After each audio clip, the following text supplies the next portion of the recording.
tudo tranquilo? Aqui é o Wanderson A7, do canal Química Chunai. Galera, eu vou resolver com vocês nesse vídeo as questões de Química da UniOeste, prova do dia 10 de julho de 2022. Bora lá? Questão 50 dizia assim: o cálculo renal é uma massa sólida que pode se formar nos rins, constituída principalmente de pequenos cristais dos sais oxalato de cálcio e fosfato de cálcio. Em relação aos sais e suas propriedades, assinale a correta. Primeiro item, letra A.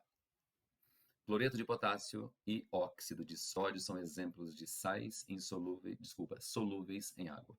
Bom, cloreto de potássio é um sal, e ele é muito solúvel em água, porque ele é um sal da família 1A, metal alcalino, potássio. Porém, óxido de sódio, ele nem é um sal. Confere, ele é classificado como óxido e não como sal, portanto, incorreto. Letra B. A solubilidade em água de qualquer sal não depende da temperatura. Espera aí. Quanto mais quente estiver a água, melhor um sal dissolve nessa água. Concorda comigo? Para a maioria esmagadora dos sais, aumentou a temperatura, aumenta também a solubilidade. Para uma minoria, quando você aumenta a temperatura, a solubilidade diminui. Enfim, se você mexer na temperatura, se você mudar a temperatura, a solubilidade também vai mudar. Então, ela depende, sim, portanto, item incorreto. Letra C.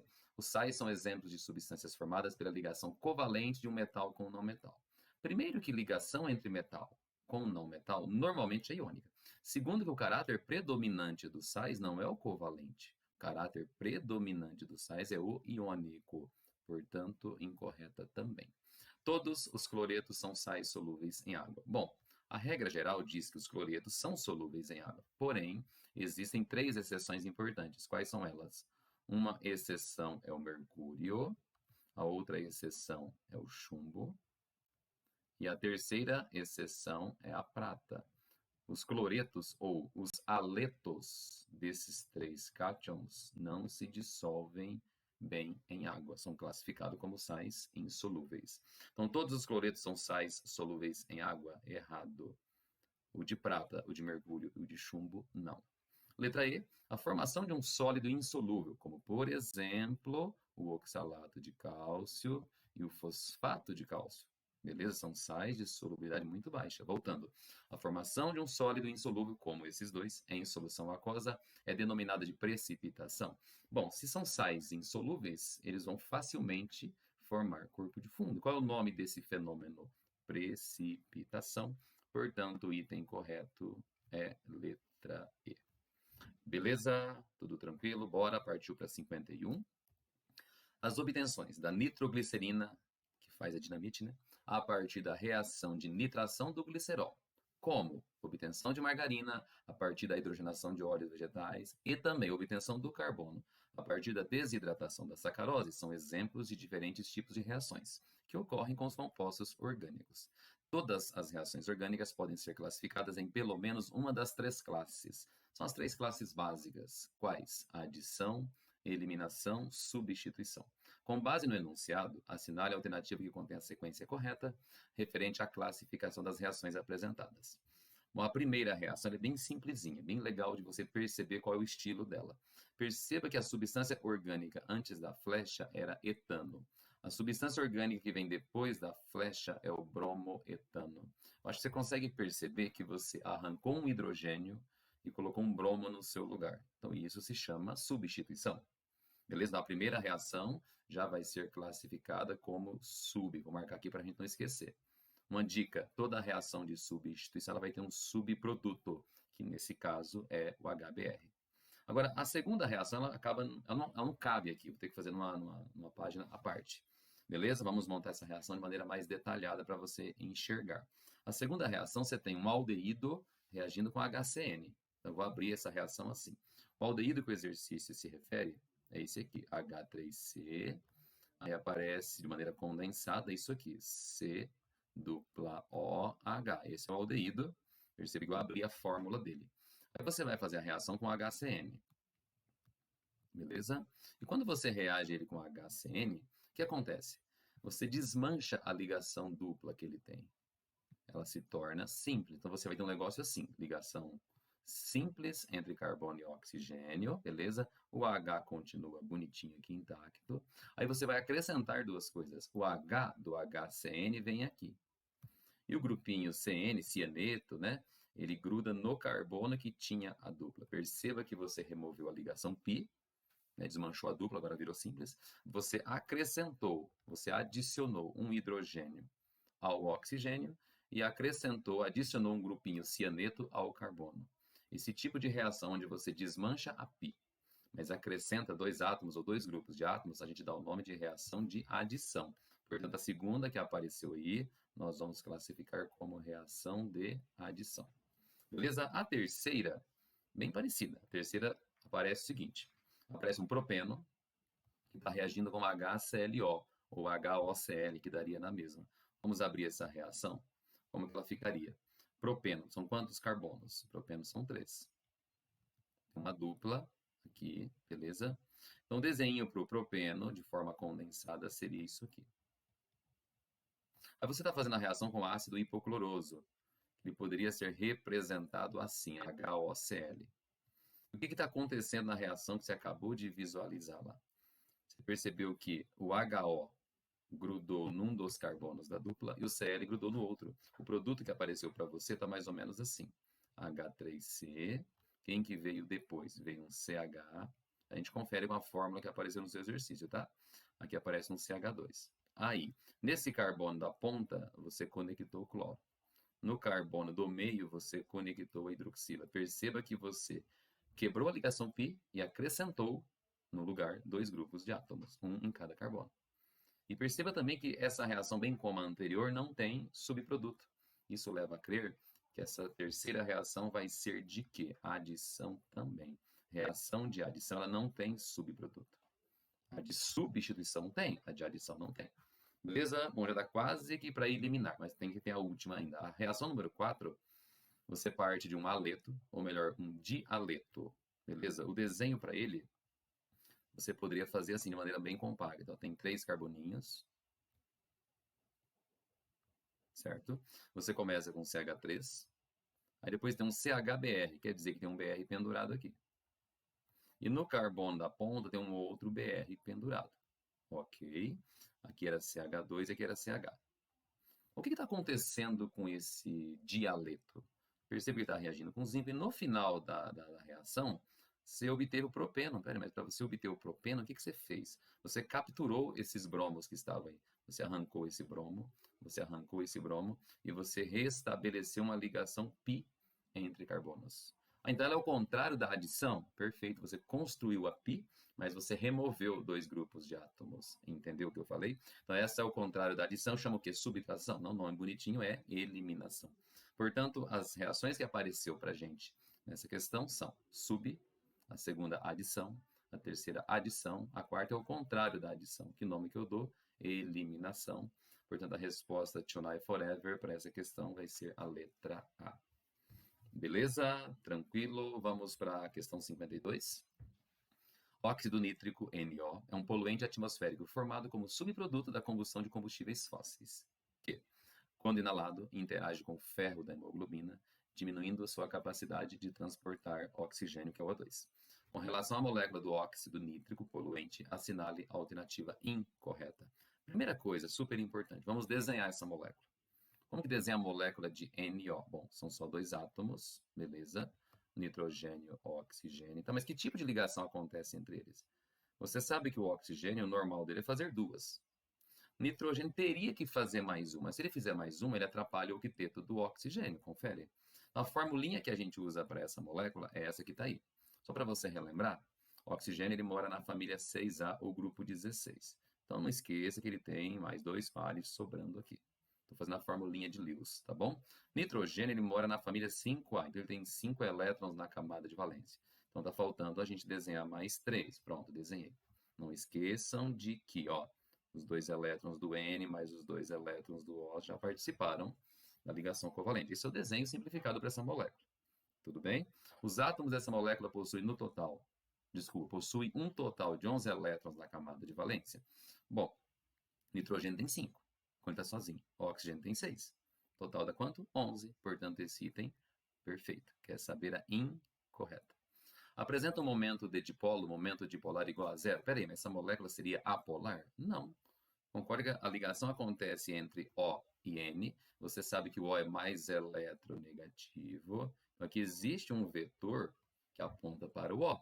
Portanto, o momento dipolar é zero? Não, de jeito nenhum. Ele não é zero. Portanto, esse item está incorreto. Então, já deve ser a resposta do exercício 52. Nós vamos fazer o restante. Não é possível desenhar uma estrutura de Lewis que obedeça à regra do octeto. Bom, o desenho que eu fiz, que é o mais provável, você percebe que o nitrogênio não obedece ao octeto. Ah, mas se você colocasse uma tripla, ele obedeceria. Só que daí o O não obedeceria. Então não existe uma fórmula de Lewis que faça os átomos dessa molécula obedecer ao octeto. Perfeito. Ela é paramagnética, pois possui um elétron não emparelhado. Bom, paramagnetismo tem a ver com a atração por um campo magnético externo. Mas o que faz uma molécula ser paramagnética? A presença de elétron desemparelhado. Tem elétron sozinho, desemparelhado ou celibatário? Tem uma ali. O resto está tudo aos pares, mas esse aqui está sobrando, é sozinho. Ele é o elétron desemparelhado, é o elétron solitário, é o elétron celibatário, que pode chamar. Então, essa espécie é paramagnética por possuir um elétron não emparelhado? Perfeito. É um composto covalente? Sim, a ligação é covalente, são dois ametais. É binário? Sim, porque só tem dois elementos. A geometria é linear? Galera, molécula que tem só dois átomos só pode ser linear. A explicação é matemática, né? Por dois pontos distintos passa uma única reta. Então, moléculas que têm só dois átomos só pode ser linear. Portanto, a única incorreta é a letra B. Fechou? Partiu 53? O éter etílico é um importante solvente e já foi usado como anestésico local. O composto que não é isômero desse éter seria quem? Bom, se você fizer a fórmula molecular do éter que foi apresentado aí, vai dar C4H10O. Essa é a fórmula molecular do éter. Bom, vamos analisar os itens. Letra A é um éter também, com 4 carbonos. Então, a fórmula dele, se você montar com mais calma depois, vai ser C4H10O também. Entende? Beleza?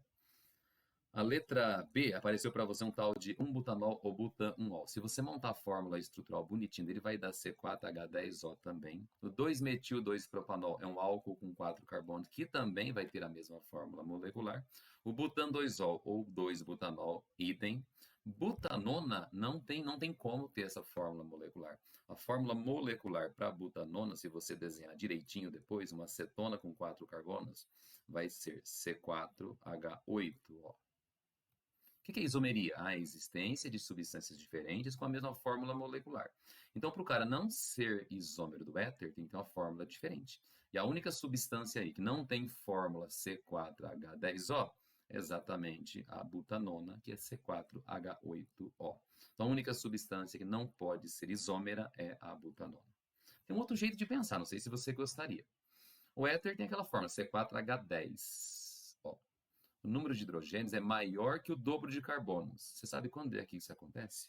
O número de hidrogênios é maior que o dobro de carbonos quando não tem dupla em lugar nenhum na molécula. Só que você sabe que a butanona obrigatoriamente tem que ter dupla. Entendeu? Suave? Então pensa, C4H10 me lembra alguém que não tem dupla.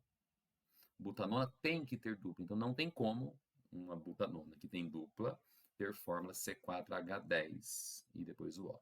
Beleza? Então a letra E de Eguinha Pocotó representa a única substância que não é isômera do éter etílico. Bora para 54? O efeito estufa causado pelo metano é maior quando comparado ao produzido pelo CO2. Deste modo, a combustão do metano em fontes emissoras tem grande apelo ambiental. A combustão total do metano, que é a reação número 1, libera, exotérmica, libera 890,4 kJ por mol de reação. Então, a reação que você está vendo, a primeira aqui, tem esse valor de energia liberada, 890,4. A reação número 2, que é a queima do hidrogênio, libera 572. Em condições controladas, é possível a combustão incompleta do metano para a obtenção de CO2 e hidrogênio. Essa é a reação 3. E essa ele não te deu ΔH. Vou colocar um ponto de interrogação. Você não sabe qual é o ΔH. Mas dá para calcular? Eu acho que essa é a ideia. Assinale a alternativa correta que contém a energia resultante da reação 3. Quer dizer, qual é o ΔH da reação número 3? Então você conhece duas reações com seus deltas H, mas a terceira reação é uma reação problema. Mas a gente poderia fazer o seguinte, a gente poderia fazer a combinação dessas duas primeiras resultar nessa terceira. Mas tem como, professor? Tem, é possível. Dá para a gente usar a tal da lei de Hess. Vamos lembrar como é que funciona? Eu preciso chegar na terceira equação. Preciso fazer com que a soma da primeira com a segunda resulte na terceira. Se eu somar a primeira com a segunda, como ela está aí, não vai dar a terceira. Mas eu consigo um jeito. Perceba que eu preciso de CH4 do lado esquerdo. Tem isso em alguma reação que o exercício te deu? Ah, na reação número 1, existe CH4 do lado esquerdo. Então, eu vou copiar a primeira equação. Ok? Eu preciso de H2 do lado direito. Preciso de alguma equação que forneça H2 do lado direito. A reação número 2, ela tem H2 do lado esquerdo. O que eu poderia fazer com ela? Inverter. Então, o que eu proponho? Copiamos a primeira, invertemos a segunda e somamos, para ver se vai dar a terceira reação. Pegou? Vou copiar a primeira e vou inverter a segunda. Então, eu vou abrir outra tela para ficar melhor, para caber. É o seguinte, a primeira reação nós vamos simplesmente copiar. Como ela vai ficar? CH4, que reage com quem? 2 mols de O2. Que essa queima vai produzir o quê? Vai produzir CO2 e mais 2 mols de H2O. Voltando, é isso.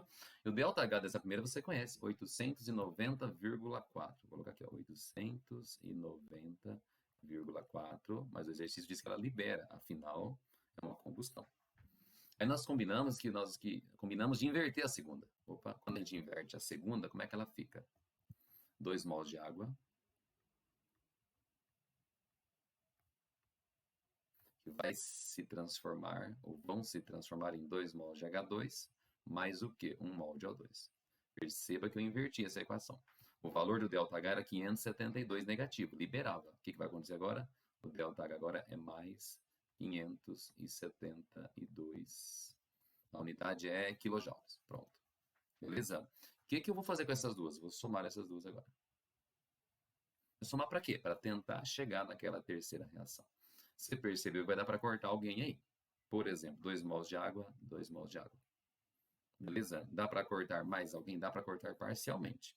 Tem 1 mol de O2 do lado direito, tem 2 mols do lado esquerdo. Então, ainda está sobrando para a gente 1 mol de O2 do lado esquerdo. Vamos somar tudo e ver o que aconteceu. Do lado esquerdo você tem CH4, que é o metano, mais 1 mol de O2 apenas. O que você vai ter do lado direito? CO2, apenas 1 mol, mais 2 mols de hidrogênio. Vamos só conferir. A reação número 3, que era a sua reação problema, era metano mais O2 produzindo CO2 mais 2 mols de hidrogênio. Era a reação problema porque eu não sabia o ΔH. Voltando para a resolução, você percebeu que essa terceira equação aqui ela é exatamente a soma das duas primeiras? Ok? Então, o que isso significa? Que o ΔH dessa terceira reação seria a soma dessas outras duas. E menos 890,4 mais 572, isso aqui vai dar menos 318,4 kJ. Pegou? Voltando, a pergunta é exatamente essa. Assinale a alternativa correta, que contém a energia resultante da reação 3. Para deixar bem claro, ele fala assim, formação de 2 mols de H2. Ou seja, qual é o ΔH dessa reação? É o valor que acabamos de encontrar, menos 318,4. Beleza? 54, letra D, Tonight Forever, super fácil, né? Vamos para 55. A tabela periódica sistematiza os elementos químicos de modo a possibilitar a obtenção de informações referentes à configuração eletrônica da camada de valência dos mesmos. Com base nisso, assinale a alternativa correta. O boro, em sua distribuição eletrônica mais estável, possui 3 elétrons em sua camada de valência e apenas 1 elétron no orbital s. Bom, se você consultar a tabela, o boro tem número atômico 5. Se você fizer a distribuição para 5 elétrons, fica 1s2, 2s2, 2p1. Pronto, já deu 5. 3 elétrons na camada de valência. Será que isso é verdade? Uma camada de valência para o boro é o número 2. Camada 2, camada 2. Soma para mim os elétrons. Temos 2 aqui, temos mais 1 aqui, total deu 3. Ele tem 3 elétrons na camada de valência? Tem, perfeito. Ele tem apenas um elétron no orbital S? Então, quantos elétrons o boro tem em orbital do tipo S? Tem 2 no orbital 1s e tem mais 2 no orbital 2s. Então são 4. Não tem nada a ver. Então esse item, esquece. O elemento cujo orbital D, ou desculpa, os elementos cujo orbital D são totalmente preenchidos. Está falando de quem termina em D10. E quem é que termina em D10?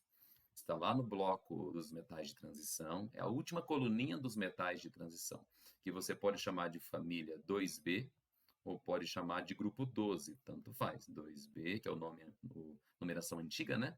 Ou você pode chamar também de grupo 12, beleza? São esses os caras que terminam em D10, subnível D completo. Se encontram no extremo direito da tabela e são conhecidos como gases nobres. Mentira, gases nobres normalmente terminam em P6 e não D10. Beleza? Quem termina em D10 mora na 2B ou 12 e não na família dos gases nobres, que é o 8A. Então, esquece. Um detalhezinho importante, a letra C foi dada como resposta correta pela UniOeste, porém tem um termo que não ficou legal. Oxigênio e selênio fazem parte da mesma família? Ok, família 6A ou grupo 16. Ambos possuem 4 elétrons no orbital P, cuidado.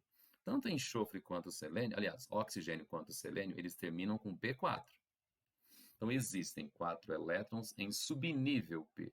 Um orbital nunca vai caber 4 elétrons, você sabe disso.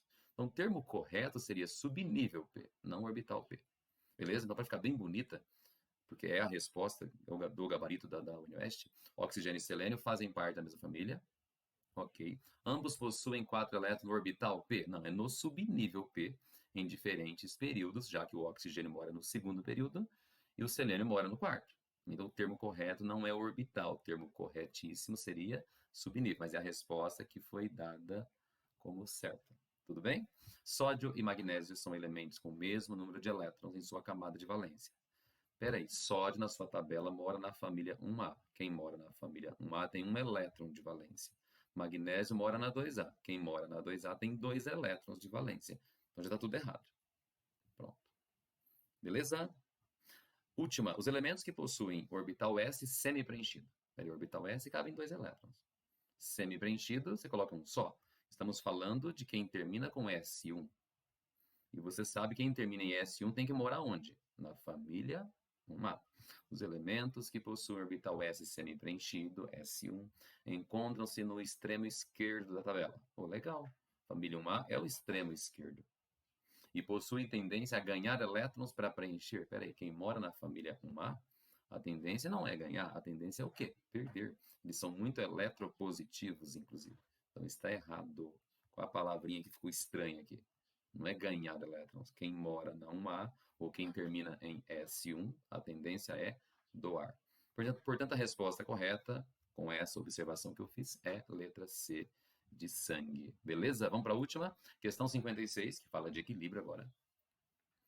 O ácido hipocloroso, um produto da hidrólise do hipoclorito de sódio, reação número 1, é um agente antimicrobiano bastante eficaz empregado no combate à Covid-19 e que apresenta uma constante de acidez 4,10 elevado a menos 8. Na preparação de uma solução aquosa deste ácido, com uma concentração de 2,510 a menos 3, é bem diluído, né?